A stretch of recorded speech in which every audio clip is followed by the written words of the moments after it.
It was only a stumble.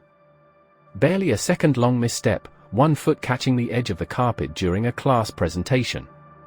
Her voice trembled, her face flushed, and for a moment, she felt naked in a room full of eyes. The mistake echoed in her mind louder than any applause or feedback. Long after the class had moved on, she replayed it in her head like a broken record, convinced everyone was still thinking about how awkward she looked. But here's the truth, no one remembered. This is the quiet trap so many of us fall into. It's called the spotlight effect, the belief that others are noticing, judging, and remembering our flaws far more than they actually are. We walk through the world like we're on stage under a bright light, assuming every fumble, every flaw, every bad hair day is magnified in the minds of those around us. It isn't. The spotlight effect is a psychological bias deeply rooted in how we experience ourselves. We're the main characters in our own stories, so it's natural to assume everyone else is just as focused on us as we are. But they're not. They're trapped in their own spotlights, worried about their own insecurities, silently nursing their own stumbles. While you're obsessing over the way you spoke too fast in a meeting, someone else is fixated on how their hands were shaking. And in reality, neither of you noticed the other.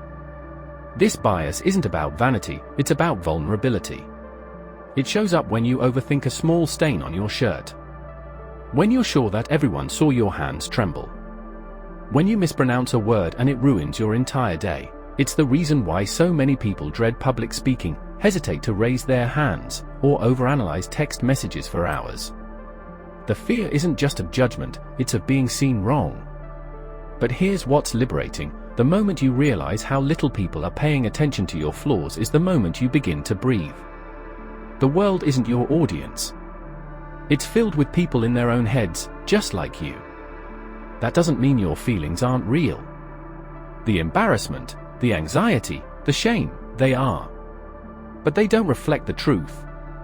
The spotlight effect distorts perception. It makes your internal panic look like external reality. And when left unchecked, it can quietly run your life, keeping you small, hesitant, overly cautious, and endlessly self-monitoring. The paradox is this: the fear of being seen can make you disappear. It keeps people from speaking up, from standing out, from being human. But what if you knew that no one was watching as closely as you feared? What would you do differently? The answer to that is often freedom. For a high school student, it might be the decision to avoid raising their hand, even when they know the answer. Not because they're unsure, but because they fear looking too eager. For a young adult at a party, it's the refusal to dance, the overthinking of every word spoken, every laugh that wasn't returned. For a professional in the workplace, it's turning down opportunities to present, to lead, or to ask a question that could change the course of a project because of the crippling thought, "What if I look stupid?" These moments often seem small on the surface. But stack them over the course of a life, and they can define who we become. They shape the stories we tell ourselves about what we are not good at, what's not for us, or what we should avoid. Not because we truly lack the skill or passion, but because we fear the exposure that comes with trying. At its core, the spotlight effect doesn't just create anxiety, it robs us of presence. You aren't at the party, or in the classroom, or in the conversation.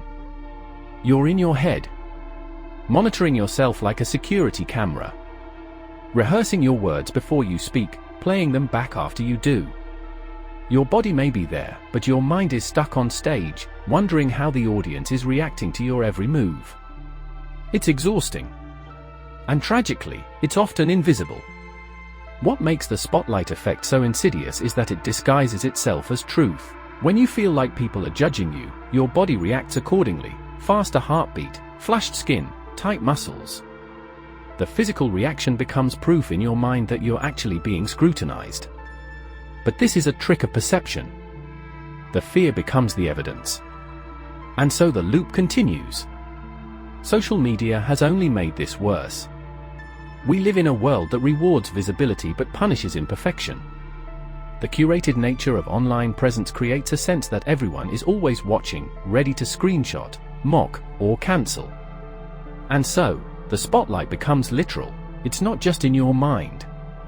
It's in pixels, in views, in likes, in comments. Every post can feel like a risk. Every silence like a missed opportunity. Every flaw like a threat.